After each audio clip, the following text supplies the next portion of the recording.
Bonjour. C'est bon, vous Ça entendez marche bien? bien? On commence? On se Bah oui, lance? Allez, on c'est se parti. lance.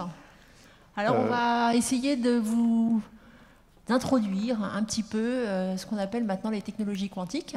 Donc, on va faire ça à deux voix, Olivier et moi. On va alterner, on va essayer d'être fluide, on va faire de notre mieux. Et donc, on va commencer par essayer en fait de positionner un petit peu la raison de la conférence d'aujourd'hui.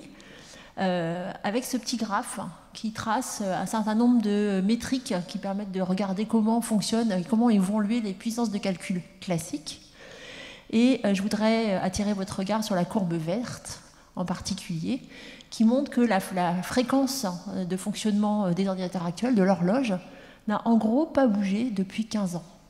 Et ça, c'est quand même un signe très fort qu'on a atteint une limite physique dans les processeurs de calcul actuels. Et donc, évidemment, il y a plein de façons d'essayer de pousser quand même les capacités de calcul.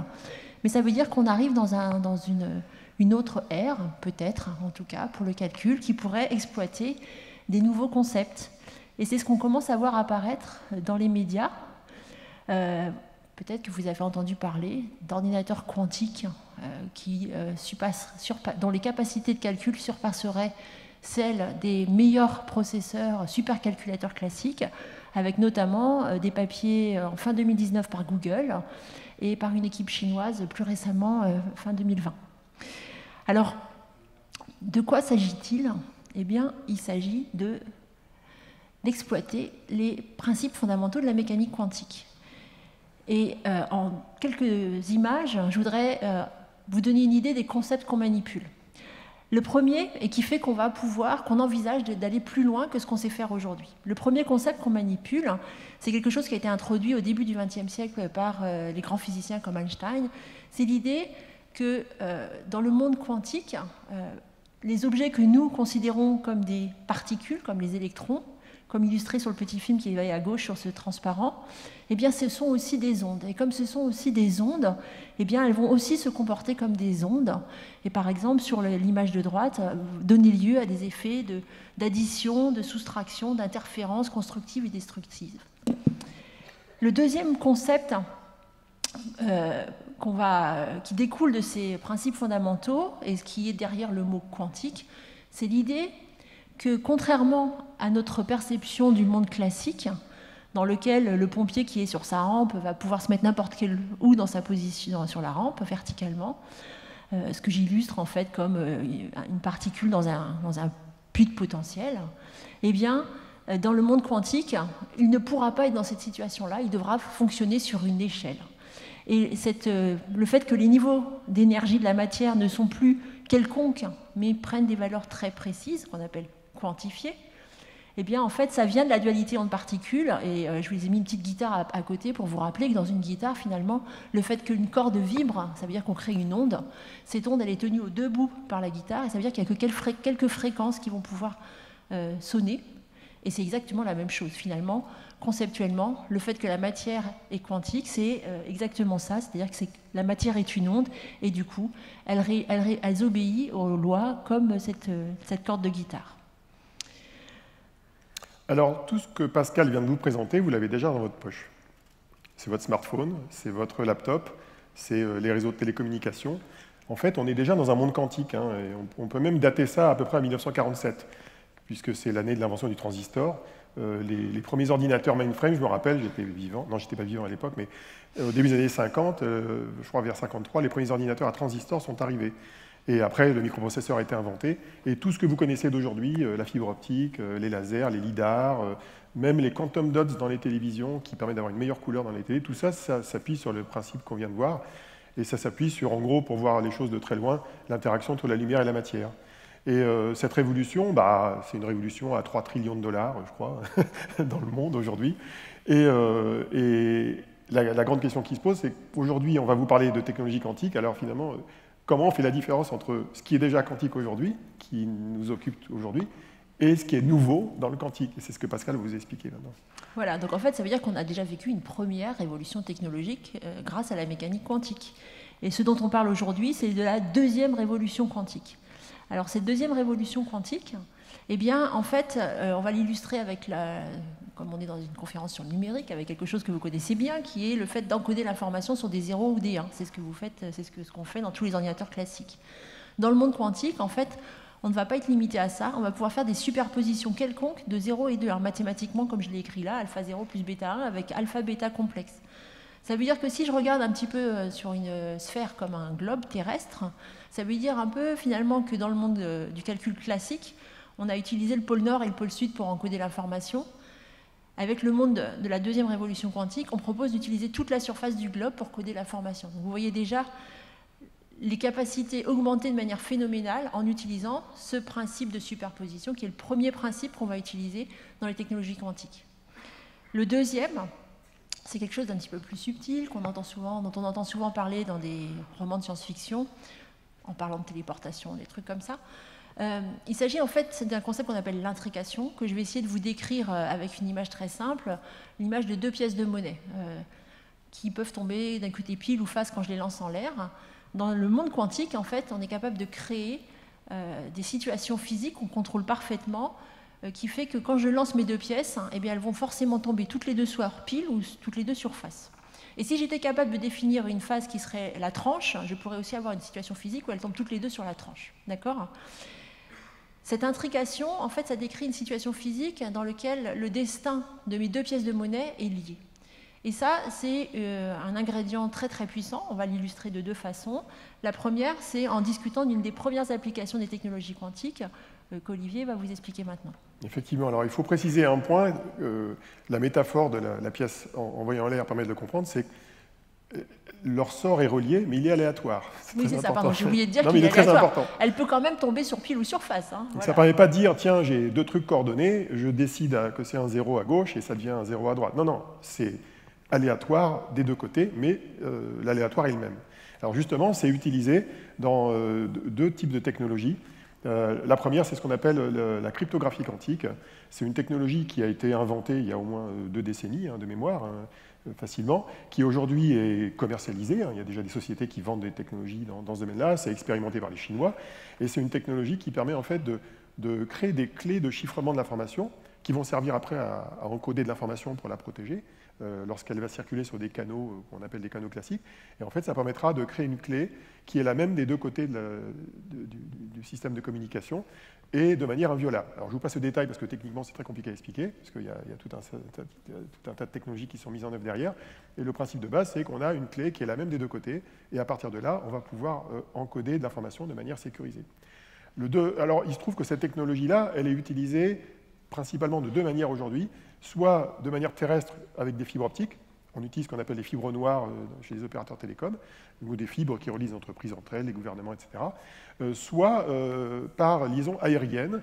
Alors les plus connus sont faits par satellite, mais il y en a aussi qui ont été testés avec des drones à courte distance. Bon, c'est un peu compliqué. Les satellites, c'est plus impressionnant quand même. Mais c'est plus impressionnant avec le satellite, mais à la limite, ça marche mieux à courte distance. Mais bon.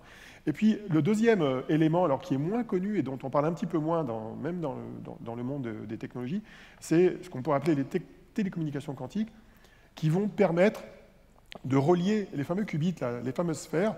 Eh bien, on va pouvoir les transmettre d'un point à un autre, les relier entre eux. Et ça va permettre de faire des choses très intéressantes, qui est de relier des objets quantiques, qui peuvent être des ordinateurs quantiques, dont on parlera après, ou même des capteurs quantiques, qui captent l'information sous forme quantique, et de les relier entre eux à distance via ces technologies-là. Et donc ça permettra d'envisager de nouveaux modèles de distribution de l'information, de modèles de distribution du calcul. C'est encore jeune comme technologie, mais ça fait partie des potentiels très intéressants de cette technologie. Alors, il se trouve que le pays qui a fait le plus parler de lui dans ce domaine-là, c'est la Chine, parce que depuis déjà 5 ans à peu près, ils ont déployé un premier réseau de télécommunications qui est basé sur ce partage de clés quantiques. Le premier réseau, je crois, fait de 2000 à 3000 km et relie Shanghai à Beijing. Et là, ils sont en train de déployer un réseau de 30 000 km qui relie en gros les grandes mégalopoles et notamment les banques et les institutions publiques du pays. Alors, l'une des raisons pour laquelle ils ont fait ça, les Chinois, c'est qu'ils ont très peur des Américains et de leur capacité d'écoute avec la NSA, donc ils se sont dit, tiens, on met en place un système pour se protéger. Et ils ont aussi peur d'un autre élément, qui est l'ordinateur quantique lui-même, qui un jour peut-être cassera les codes de sécurité de l'Internet d'aujourd'hui. Et puis il faut savoir, parce que c'est bien aussi qu'il y a ça en Chine, mais en Europe, on n'est pas inactif. Comme la carte le montre là, on a déjà plein d'expérimentations qui ont été menées, y compris en France. Alors plutôt des projets pilotes, on pourrait dire. Oui, c'est pas la même échelle. Voilà, c'est pas la même échelle que les Chinois, mais c'est des projets pilotes intéressants. Les premiers avaient été faits en Suisse, de mémoire. Tout à fait. Les Anglais ont été actifs, les Allemands ont lancé un énorme plan à 165 millions d'euros pour équiper le gouvernement. Il y a eu des choses très belles aussi faites aux îles Canaries. Aux îles Canaries, effectivement, les réseaux qui sont de cités communication tout en bas. entre les différentes îles Canaries. Les Italiens sont très avancés aussi, et la France, avec Orange, différents laboratoires de recherche, différents acteurs se sont lancés aussi là-dedans. Donc voilà, c'est quelque chose qui est très concret en fait aujourd'hui. Oui, tout à fait. Alors l'autre registre de la seconde révolution quantique que Pascal a commencé à vous présenter, c'est la métrologie quantique. Alors en américain on appelle ça le quantum sensing. Ce sont des technologies qui permettent d'améliorer les capacités de mesure de données en précision. Alors la métrologie quantique, ça permet de mesurer le temps, le magnétisme, la gravité, l'accélération, les fréquences électromagnétiques, tout en fait. Tout en fait, tous les concepts qui impliquent des particules qu'on va pouvoir maîtriser dans leur état quantique peuvent être impactés par les mesures. Exactement. Donc toutes les grandeurs physiques connues sont mesurables avec plusieurs ordres de grandeur de précision de plus que les techniques existantes qui dans certains cas relevaient d'ailleurs déjà de la physique atomique comme les horloges atomiques. Et je vais vous en montrer 3 exemples. Le premier c'est Qunami, qui est une société anglaise, suisse. Suisse. Je me trompe, voilà, qui sont suisses. Elle est à Bâle. Voilà, dans laquelle d'ailleurs un investisseur français est présent, Qunami, et eux, ils ont développé un système d'imagerie médicale et des systèmes qui, à partir de cavités dans les diamants, permettent de faire ce qu'on appelle du contrôle non destructif, et de manière très précise. Deuxième exemple, c'est la détection de gaz dangereux par spectrographie de précision, une autre start-up, Entanglement. Et puis le troisième, qui est français. C'est bien d'avoir un Français. Qui est une des entreprises pionnières absolument du quantique en France. C'est une des plus anciennes. Oui, oui, ils ont été créés en 2011, donc ils ont 10 ans cette année. Ils viennent de se faire racheter, et c'est plutôt une bonne nouvelle, ils ont été rachetés par une entreprise française, parce que ce n'est pas un GAFA ou une entreprise américaine ou autre, qui s'appelle Xblue, qui est une société plutôt dans le monde de la photonique, de mémoire. Et eux, ils font ce qu'on appelle des microgravimètres de précision. Ils sont capables de détecter, en fait, dans le temps et dans l'espace, des variations de gravité dans le sous-sol, entre autres. Alors ça a plein d'usages. Il y en a qui diraient que ça permet de détecter du pétrole. On va dire qu'on va peut-être éviter de le faire. Mais... ça permet aussi de faire des études en géologie. Voilà, la géologie, la géodésie, de l'eau, des cavités dans le BTP pour vérifier qu'il n'y a pas un trou quand on va construire une route ou autre chose.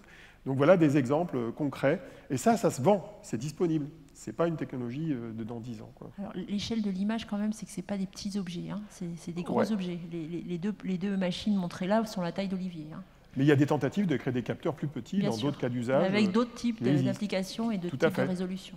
Tout à fait. Et puis on arrive au fameux calculateur quantique. C'est à toi de... Ah non, c'est toi. Non, c'était moi ça. Oui. Là, je ne me rappelais plus. Alors, le calculateur quantique, et Pascal vous expliquera comment ça marche, le calculateur quantique, il est basé sur une promesse. Je dis bien que c'est une promesse parce qu'on n'y est pas encore. Il y a quelques éléments technologiques à résoudre pour y arriver.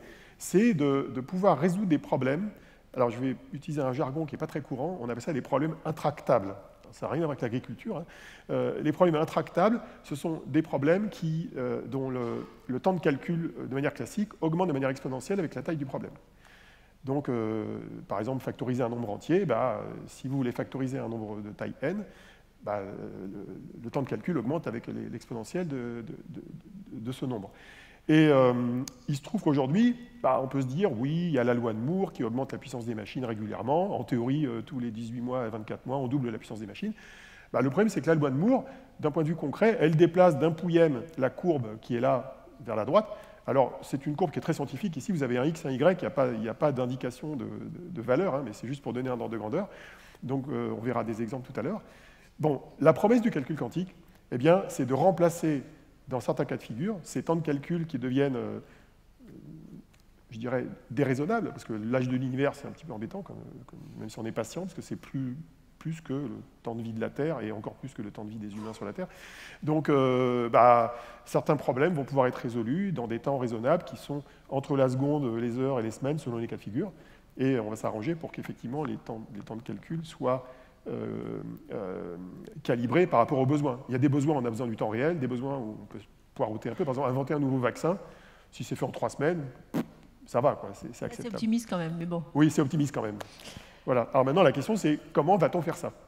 Alors, du coup, je vais essayer de vous donner un petit peu une idée des ingrédients qu'on a derrière, et puis une intuition de pourquoi ça pourrait être beaucoup plus puissant qu'un ordinateur classique. Donc, en fait, je vais commencer par citer des critères qui ont été définis par un chercheur qui s'appelle Di Vincenzo, qui bossait chez IBM, et qui a identifié ce qu'il fallait faire pour faire un ordinateur quantique. Qu'est-ce que nous, les gens qui avons les mains dans le cambouis pour fabriquer la machine, devons réussir à faire pour exploiter les principes quantiques que je viens de présenter. Donc évidemment, je viens de vous parler de système de bits quantiques, donc il faut que je trouve un système physique dans lequel je vais pouvoir dire ça c'est 0, ça c'est 1, et surtout je vais pouvoir faire n'importe quoi entre 0 et 1. Donc on peut faire ça en utilisant des atomes qui ont des niveaux d'énergie différents, en utilisant des électrons, de la lumière, etc. Le deuxième ingrédient, c'est que je sois capable de mettre ces systèmes quantiques très élémentaires, comme un grain de lumière, un photon ou un électron, dans un état quantique bien défini. On appelle ça l'initialisation. Et puis de le mettre, d'être capable de savoir dans quel état il est. Donc de mesurer sans casser le système, je reviendrai un petit peu sur ce que je veux dire par là, dans cet état. Et puis enfin, il faut, un petit peu comme dans les architectures classiques, que j'ai des portes logiques pour manipuler un qubit à la fois ou 2 qubits à la fois.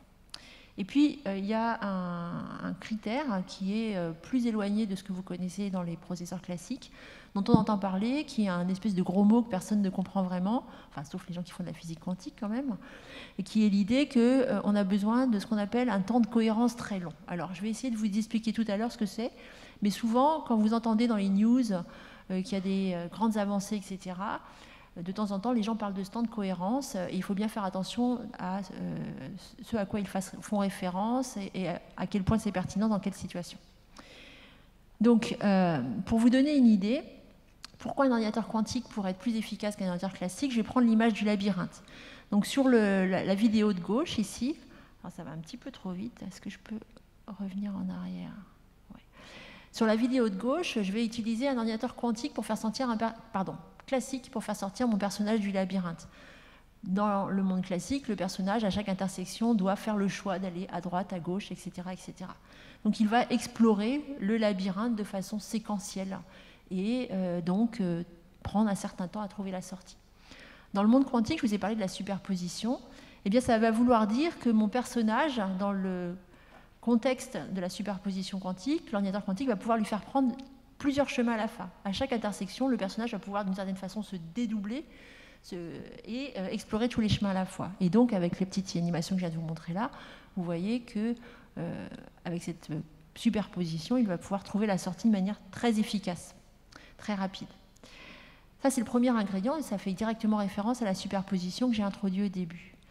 Le deuxième ingrédient fait référence à l'autre propriété que j'ai introduite, qui s'appelle l'intrication, celle que j'ai illustrée avec les pièces de monnaie, qui décrit le destin de deux... Alors tout à l'heure c'était des pièces, maintenant ça sera des particules, qui ont un destin lié. Ça veut dire que quand en fait je fais une manipulation sur une des particules, en fait j'affecte les autres qui sont liées à elle, par ce lien d'intrication. Donc j'ai dessiné ici un petit schéma où chaque rond représenterait différents bits quantiques. Chaque trait représenterait le fait que ces bits sont intriqués, sont un destin commun. Et là, on voit avec un petit schéma comme ça, où j'ai beaucoup de liens d'intrication, que quand je fais une manipulation sur un des qubits, je vais affecter tous les autres auxquels il est relié. Et là, c'est encore une façon de paralléliser les processus, d'aller beaucoup plus vite dans les processus de calcul. Je vais peut-être rajouter un petit point. Si parmi vous, il y en a qui ont fait l'électronique analogique, ça existe encore, hein.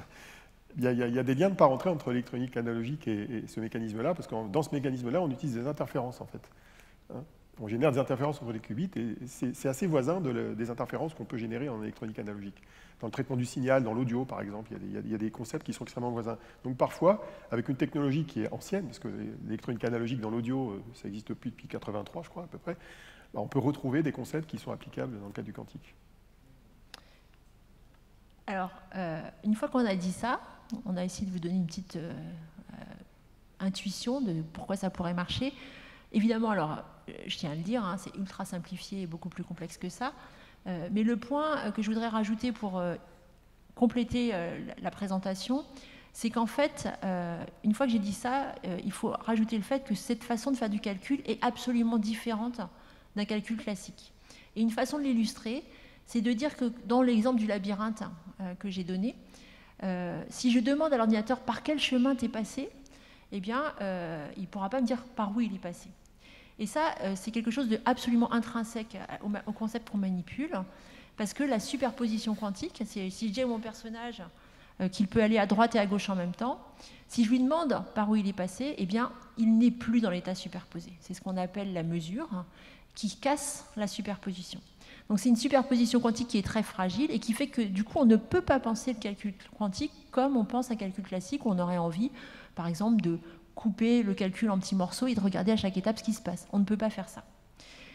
L'autre concept auquel ça fait référence, c'est la notion de cohérence que j'ai introduite tout à l'heure en disant que c'est un concept un peu particulier. En fait, c'est une situation intermédiaire avec celle que je viens de discuter, qui fait que la superposition quantique va être fragile. Je veux créer alpha 0 plus bêta 1, et dans mon image de labyrinthe, ça veut dire que mon personnage il est capable d'aller à droite et à gauche, mais cette superposition, elle va se casser, se fragiliser quand le personnage va interagir avec le monde extérieur. Donc dans la vraie vie, avec les ordinateurs qu'on développe, ça veut dire s'il y a du bruit mécanique, des fluctuations électriques, des fluctuations magnétiques, des rayons cosmiques, tout ça, ça va jouer sur la cohérence. Dans l'image du labyrinthe, ça veut dire que tout va bien tant que mon personnage marche de façon absolument reproductible dans le labyrinthe et qu'il ne se cogne pas contre les murs, ne trébuche pas. À partir du moment où il trébuche, d'une certaine façon, je suis en train de détruire la superposition quantique. Alors, pour développer cet ordinateur quantique, en fait, c'est pas comme pour l'ordinateur. Enfin, cela dit, dans l'histoire, probablement que ça a été à peu près la même chose. Il y a eu, pour faire des ordinateurs très puissants, il y a eu aussi. Aujourd'hui, on utilise des électrons, mais on a aussi essayé de faire ça avec de la lumière. Il y a eu d'autres systèmes qui ont été explorés. Là, on est dans une diversité encore bien plus grande, parce que la physique quantique, en fait, a atteint des prouesses récemment dans plein de systèmes. Donc, en fait, vous avez plusieurs plateformes que je présente ici. La première, c'est en utilisant des matériaux supraconducteurs. Donc ça, c'est typiquement ce qui a été lancé par IBM et Google, par exemple, où on va utiliser des circuits électroniques particuliers. On va aussi essayer de développer des ordinateurs quantiques avec des ions, donc des atomes auxquels on a enlevé un électron et qu'on va piéger, je vais en dire un petit peu plus, des photons. Et puis d'autres systèmes, alors avec un mot un petit peu barbare, qu'on appelle le spin, qui en fait, on pourrait simplifier en disant que c'est une espèce d'aimant ultime, donc le spin d'un électron. Tous ces plateformes-là, les 4 que je viens de citer, permettent de faire des calculateurs quantiques digitaux, donc avec les 0, les 1, les portes logiques, etc., que je viens de mentionner. Et puis il y a une dernière plateforme que je veux mentionner, parce qu'elle est très importante, on a des acteurs très importants sur ça, notamment en France, qui font plutôt, pour l'instant, peut-être qu'ils feront du calcul digital, mais pour l'instant, ils sont plus dans le calcul quantique analogique, à base d'atomes. Atomes qui sont positionnés, vous voyez l'espèce de ballon de foot que vous voyez là, ils sont positionnés sur un réseau.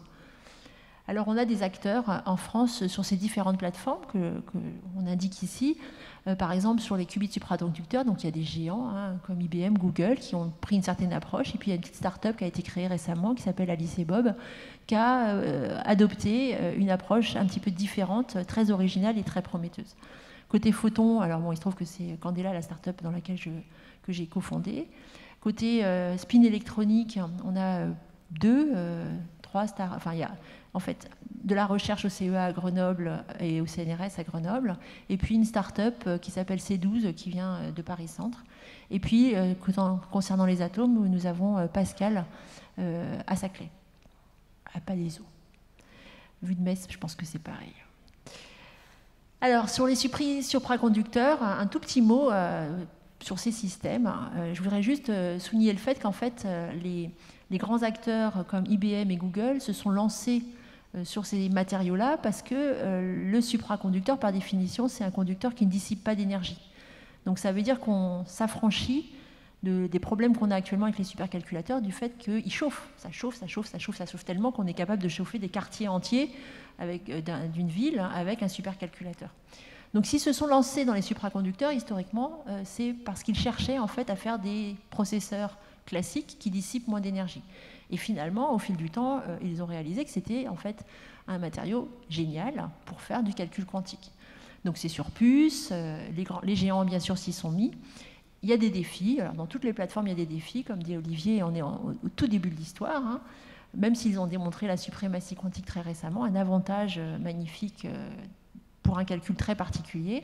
Il y a des défis qu'on peut lister, qui peuvent parler des bruits électriques, du fait que ça fonctionne à des températures extrêmement basses, qu'il faut résoudre des problèmes de câblage électrique entre vous, l'utilisateur qui vivait à 20 degrés dans la vraie vie, et le processeur qui, lui, fonctionne proche du zéro absolu, c'est-à-dire à moins 270 degrés. Évidemment, il faut garder les propriétés de la quantique dans ce circuit-là. Le deuxième plateforme qui est extrêmement avancée aussi au niveau international, avec des acteurs essentiellement en Autriche et aux États-Unis, c'est les ions piégés. Donc vous voyez sur cette image, là, vous voyez une espèce de dispositif avec des petits points bleus. Les petits points bleus, c'est l'image d'un atome à chaque fois. C'est un système qui est très rigolo. J'ai fait un petit dessin à droite avec un pendule, parce qu'en fait, pour faire des portes logiques, il faut imaginer qu'en fait, ils se sont mis dans une situation physique où les petits atomes sont tous reliés les uns avec les autres, comme dans un petit pendule qu'on a des fois sur nos bureaux, et ils sont capables d'osciller tous ensemble. Et c'est grâce à ce pendule mécanique qu'on fait des portes logiques d'extraordinairement bonne qualité avec les ions piégés. Donc c'est des systèmes qui ont des temps de cohérence extrêmement longs, qui fonctionnent à température ambiante. Ce qui est compliqué, c'est de miniaturiser, et c'est un système qui finalement pédale assez lentement. L'horloge va être lente. Troisième grande plateforme dont je vais vous parler, les photons, la lumière quantique, qui est une plateforme qui est un petit peu différente des autres, parce que en fait, les photons se propagent à la vitesse de la lumière. Donc en fait, la façon de penser le calcul est différente.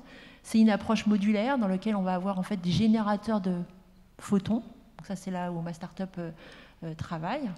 Vous avez un circuit optique, c'est-à-dire qu'on va avoir des guides d'ondes qui vont guider la lumière pour faire des opérations, et à l'autre bout de la chaîne, vous avez des détecteurs. Donc l'intérêt de cette plateforme, c'est que les photons n'interagissent avec rien, il y a très peu de décohérence. C'est aussi la difficulté, d'une certaine façon, quand on veut faire des portes logiques. C'est un système qui fonctionne partiellement à température ambiante, et puis ce qui est intéressant avec la lumière, c'est que dans la perspective qu'Olivier a mentionnée, qui consiste à mettre les ordinateurs quantiques sur un réseau, soit pour les connecter entre eux, soit pour augmenter les capacités de calcul en parallèle, eh bien, la lumière est naturellement connectée à un réseau de communication. Alors on est dans une situation un peu paradoxale, c'est que tout ce qu'on vient de voir correspond à l'état de l'art du marché aujourd'hui, mais les machines quantiques qui sont disponibles, pour l'instant, n'ont pas encore une puissance de calcul qui dépasse celle des machines classiques, pour l'instant. Et on sait qu'il faudra attendre encore quelques années, il y en a qui disent décennies, pour y arriver. Et malgré tout, il y a une quantité à la fois de laboratoires de recherche publics qui sont investis là-dedans, mais aussi de start-up et de grandes entreprises qui apparaissent au fil de l'eau ici. C'est une cartographie assez complète pour le haut, en tout cas. Le haut, c'est les start-up et les grandes boîtes. Donc vous avez Amazon, Google, IBM que Pascal a cité, et Microsoft qui essaye une autre technologie qu'on n'a pas évoquée, et des laboratoires de recherche. Alors, dans un pays développé, il est normal que la recherche fondamentale travaille sur le long terme. C'est leur rôle, et c'est normal qu'ils travaillent sur des sujets comme la fusion nucléaire, où le résultat apparaîtra peut-être que dans quelques décennies. Par contre, le fait qu'il y ait beaucoup d'acteurs privés montre qu'il y a un intérêt économique à développer des ordinateurs dans ce domaine-là. Et puis le dernier, c'est les photons, la dernière colonne. Oui, il y a les photons à la fin. Pardon. Et donc, il y a une grande concurrence qui est en train de se développer. Une grande question qui est posée à l'Europe, notamment, c'est de savoir est-ce que finalement le fait que les grandes entreprises américaines soient sur ce marché-là fait qu'il n'y a aucune chance de réussir pour les autres. La réponse, en tout cas méthode Coué, c'est dire non. Pourquoi? Parce qu'il y a encore une différenciation scientifique qui est possible. Il est encore possible de faire la différence par rapport aux stratégies qu'ont adoptées les Américains, notamment d'ailleurs les stratégies de Google et IBM. Quand on regarde dans le détail, il y a des trous dans la raquette et ça donne des opportunités pour des entrepreneurs européens de réussir, où il y a beaucoup de talent dans la recherche fondamentale, comme Pascal dans son domaine dans les photons. Donc on a des opportunités en France et en Europe. Il va probablement falloir développer une approche européenne pour y arriver, mais on a de quoi faire en Europe. Voilà. Alors l'autre élément important à retenir, qui dans la salle d'ailleurs est développeur éventuellement? Levez le doigt, il y a quelques développeurs dans la salle, donc c'est bien. Il faut savoir que tout change évidemment avec le quantique, comme Pascal l'évoquait. Alors il y a deux manières de programmer un ordinateur quantique avec des portes quantiques. Une première manière qui est plutôt dédiée à l'enseignement, qui est de programmer visuellement, un peu comme on faisait la programmation visuelle à l'école il y a quelque temps, quand on apprenait à coder en primaire ou en secondaire. Donc on a des modèles graphiques qui permettent de représenter les qubits, les actions qui s'opèrent dessus, et le schéma qu'on voit en haut à gauche, qui est un peu tordu, c'est un schéma où on enchaîne une série d'actions sur les portes. Donc les qubits sont en hauteur, et en X, c'est le temps, en fait, c'est le déroulé du temps et les opérations dessus. Il existe aussi des solutions en ligne gratuites pour faire ça, comme Quark, que j'aime bien, qui est développé par un gars de Google. Vous avez des sociétés comme Atos en France qui ont développé ce qu'on appelle des émulateurs. Ce sont des logiciels qui permettent d'exécuter du code quantique, mais sur une machine classique, en attendant que les machines quantiques arrivent. Alors il y a des choses qui sont intéressantes. On peut programmer aussi en Python. Ça, c'est intéressant pour ceux qui connaissent le monde de l'IA. On peut programmer de manière itérative des structures complexes avec du Python, avec des bibliothèques de code fournies par les fournisseurs. Alors, ce qui est intéressant, c'est que les données, on ne peut pas les copier. Donc, on n'a pas genre de la mémoire où on copie les données, on les duplique, etc. Il n'y a pas de backup. Hein. Les données, on ne peut que les transférer, à ma connaissance. Hein. On ne peut que les transférer, et donc il faut savoir jouer avec ça au niveau du code.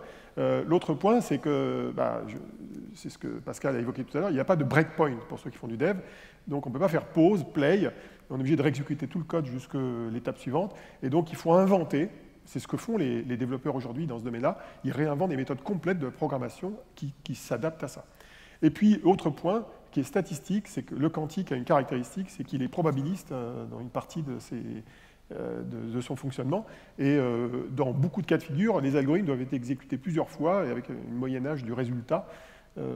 Ça dépend des algos, mais enfin en général. Oui, en fait, ce que tu abordes là, c'est en fait le fait qu'on est en train aussi de redévelopper les méthodes de vérification. Voilà, c'est-à-dire qu'on est en train d'être dans une situation où on va faire des calculs que nos ordinateurs classiques ne peuvent pas vérifier, donc il faut trouver une autre façon de vérifier que la machine fait ce qu'on lui demande. Exactement. Juste après. Alors, à quoi ça sert? C'est quand même important de savoir à quoi ça sert. Il y a en gros 3 grandes classes de problèmes qui pourraient être traités par le calcul quantique. La première classe de problèmes, ce sont ce qu'on appelle les problèmes complexes, les problèmes de complexité et de combinatoire, et qui relèvent de notions d'optimisation. Alors, il y a quelques exemples classiques qui sont évoqués régulièrement. Le fait de remplir une carte avec un minimum de couleurs, vous allez dire, oui, c'est le théorème des 4 couleurs. Vous allez dire, à quoi ça sert? Bon, en fait, ça sert aux opérateurs télécoms pour optimiser les plans de fréquence des antennes dans la mobilité, par exemple. C'est un exemple. Deuxième exemple, c'est le remplissage du sac à dos.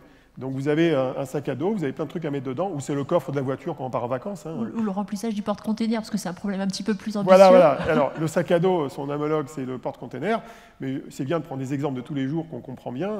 Et en fait, des exemples qu'on comprend bien s'appliquent à l'échelle industrielle. Par exemple, optimiser un plan de machine-outil dans une usine, ça relève de ce type de problème. Optimiser des parcours de véhicules, optimiser aussi des investissements financiers, tout ça, c'est de l'optimisation. Le deuxième, c'est ce qu'on appelle le machine learning, donc, qui existe dans le monde de l'IA classique. Eh bien, il existe un certain nombre d'algorithmes quantiques qui permettent de faire ça plus efficacement avec des ordinateurs quantiques. Et puis le dernier point, et on va zoomer sur le slide suivant, c'est ce qu'on appelle la simulation. Les simulations physiques font partie des domaines extrêmement prometteurs du calcul quantique, d'autant plus que les machines comme celle de la start-up Pascal française permettront de le faire peut-être dans un laps de temps assez court. En fait, là, en fait, d'une certaine façon, on revient sur le calcul analogique. Par certains côtés, oui. Et notamment avec ces méthodes de calcul analogique, mais on le fera aussi avec des portes quantiques, on va pouvoir simuler la matière physique. Et cette matière physique, elle est de plusieurs natures. Soit c'est des structures cristallines, par exemple, des structures atomiques, comme des cristaux divers et variés, pour essayer d'optimiser des mécanismes sur le magnétisme, sur la supraconductivité, pour par exemple transmettre des courants électriques avec une moindre déperdition sur des lignes de haute tension. Après, quand on va aller dans la deuxième catégorie, là, on va commencer à toucher à la chimie organique. Et là, ça concerne beaucoup le monde de l'énergie. Comment être plus efficace, en gros, ou dans la capture du carbone, ou dans d'autres mécanismes liés à l'énergie. Et ces mécanismes-là, aujourd'hui, on essaye d'abord de mieux les comprendre sur leur fonctionnement dans la nature, par exemple la photosynthèse dans la nature, pour après pouvoir les imiter dans des processus chimiques industriels.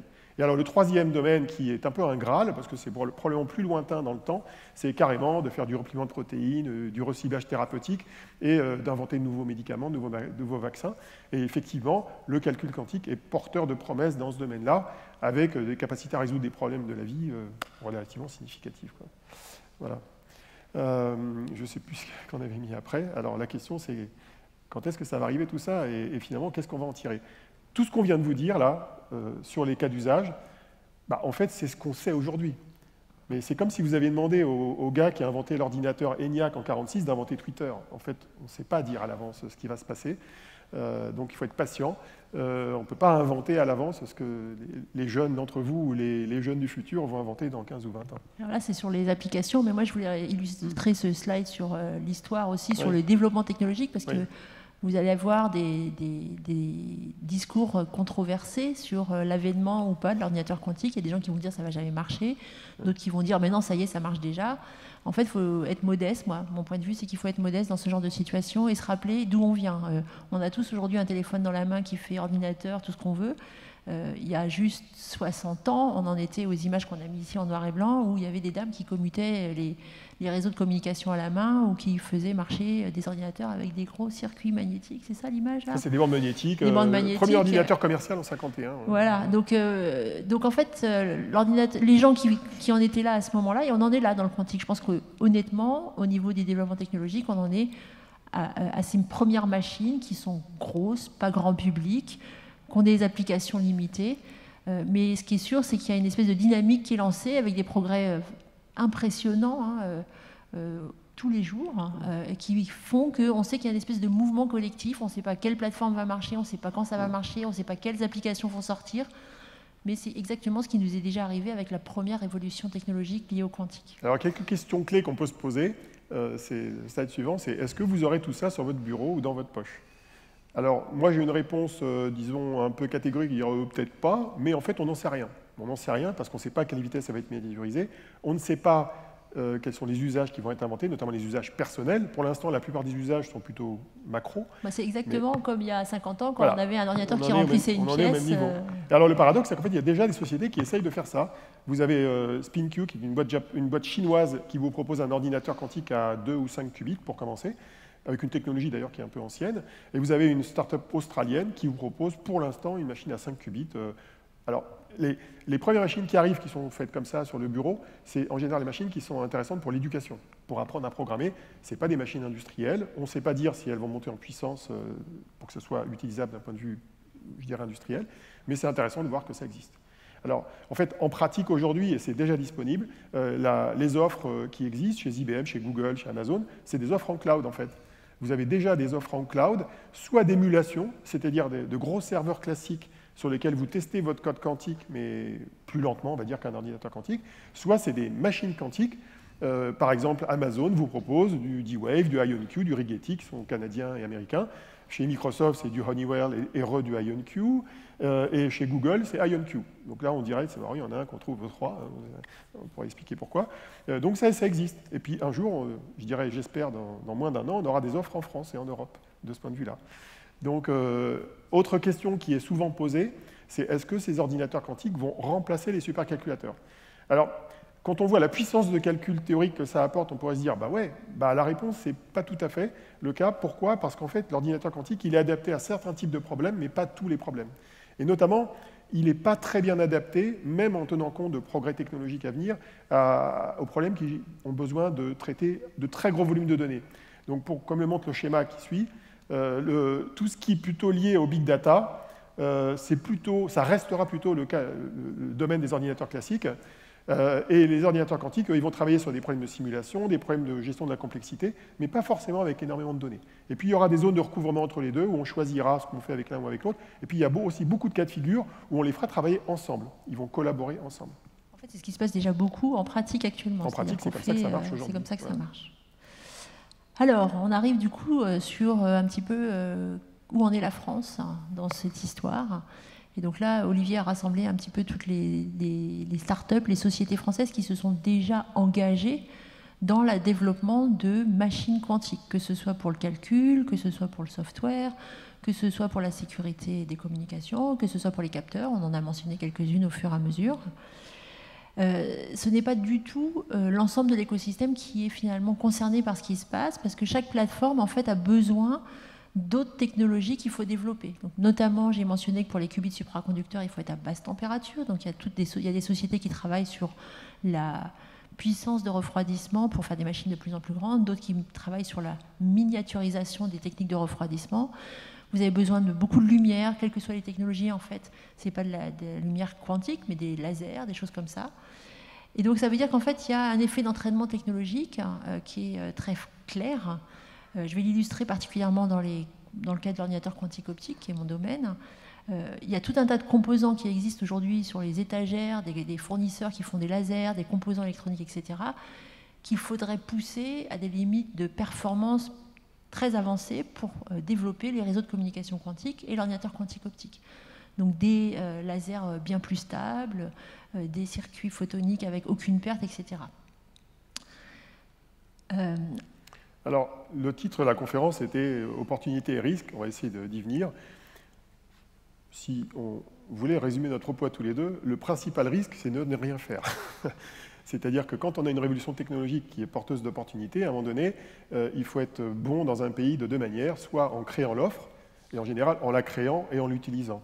Alors, il vaut mieux éviter la situation qui est un peu celle du numérique aujourd'hui, où on l'utilise, mais on n'est pas forcément les créateurs. Aujourd'hui, la majorité des technologies numériques qu'on utilise, malheureusement, elles viennent ou d'Asie pour le hardware, ou des États-Unis pour les grandes plateformes numériques, les processeurs Intel, etc.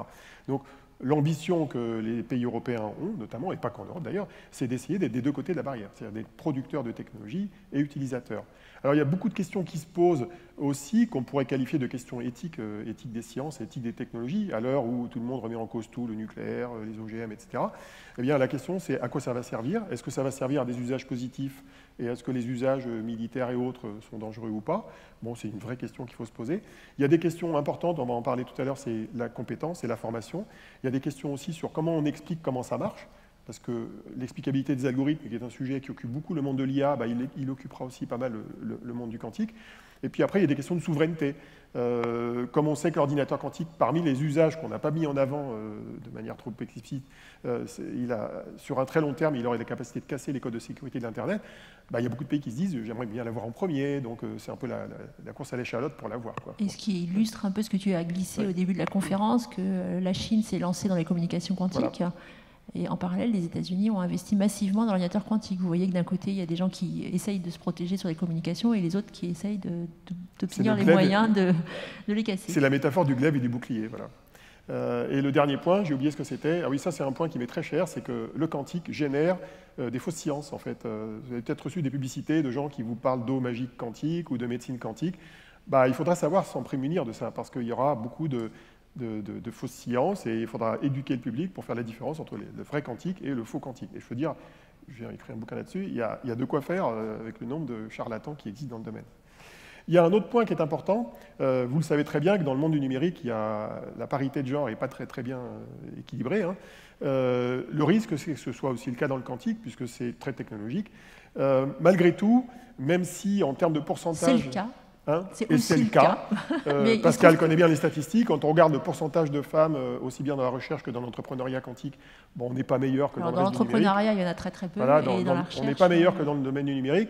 Mais je voudrais quand même, pour voir le verre à moitié plein, valoriser le fait qu'on a énormément de femmes dans le monde entier qui jouent des rôles, j'allais dire, prééminents, c'est-à-dire des rôles importants. Pascal, avec tout ce qu'elle a fait, elle a plein de collègues dans le monde et en France qui ont été des créatrices de technologies stratégiques dans le domaine du quantique. Par exemple, l'un des théorèmes qui est le fondamental de la scalabilité du calcul quantique, c'est Dorita Aronoff, qui est une Israélienne.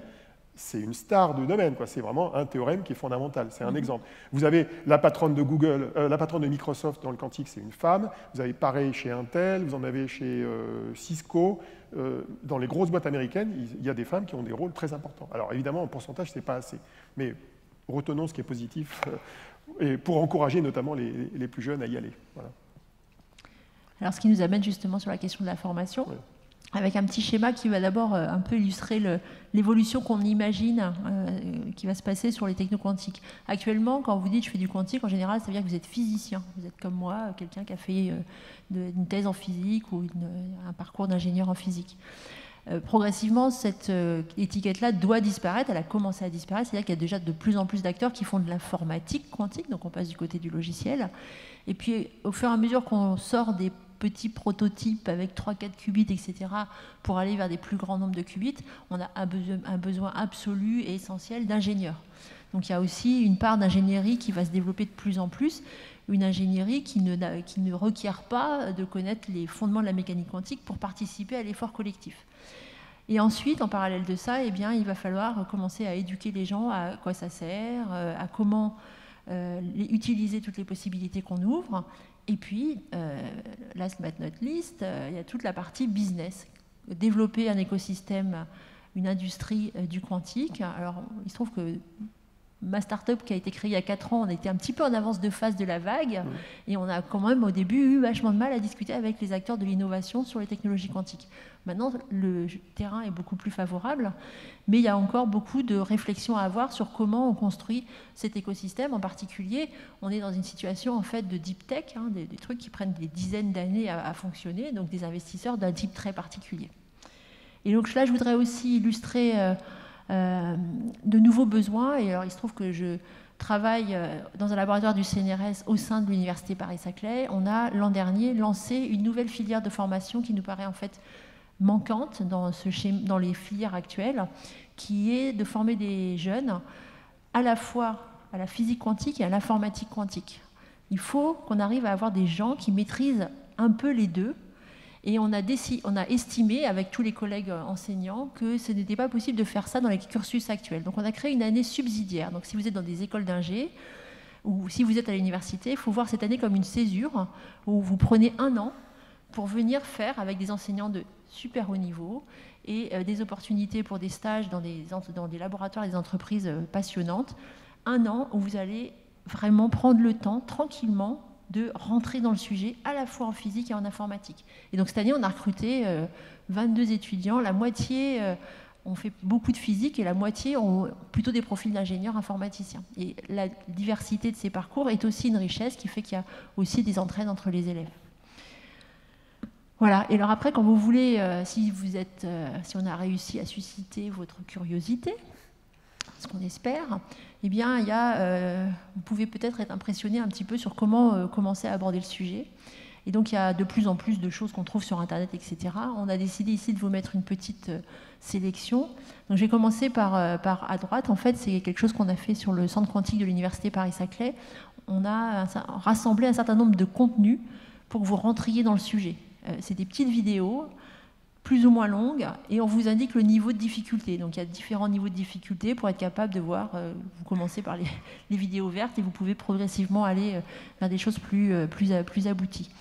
Une deuxième façon que moi, si j'étais débutante dans le sujet, j'aimerais bien utiliser pour me former, c'est des situations où on a des experts qui discutent, qui expliquent de façon vulgarisée. Donc par exemple, il y a le podcast que Olivier a créé avec Fanny Bouton qui s'appelle Décode Quantum. À mon avis, c'est une bonne façon de rentrer dans le sujet. Moi, j'aime bien qu'il y ait des gens qui me racontent parce qu'en général, ils disent des choses de manière plus simple. Et tu es la première à être passée dedans. C'est vrai. Et il y a d'autres supports. Il y a Quantum Daily, ça c'est plutôt des news. Et puis le Lab Quantique, c'est une association qui essaye de créer du lien entre les académiques et les industriels et qui organise aussi des conférences, des meet-up, etc. Et puis en dernier, évidemment, il y a l'énorme livre qu'Olivier a écrit progressivement au fur et à mesure qu'il est rentré dans ce sujet, qui était en français jusqu'à cette année et qui va bientôt sortir en anglais. Oui, nouvelle version en anglais d'ici la fin du mois. Donc je vous conseille de lire vite la version française parce que la version anglaise est plus grande, plus longue. Donc si vous voulez gagner du temps, vous lisez celle qui est plus courte. Non, c'est une façon métaphorique. Et là, je vois qu'on a consommé tout notre temps.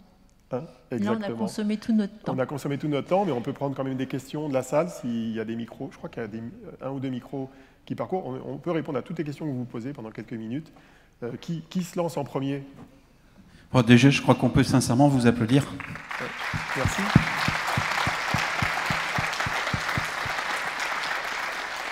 Merci de se prêter à cet exercice extrêmement difficile. Alors, est-ce qu'il y a un courageux pour ouvrir le bal des questions? Ah, en haut, tout à droite.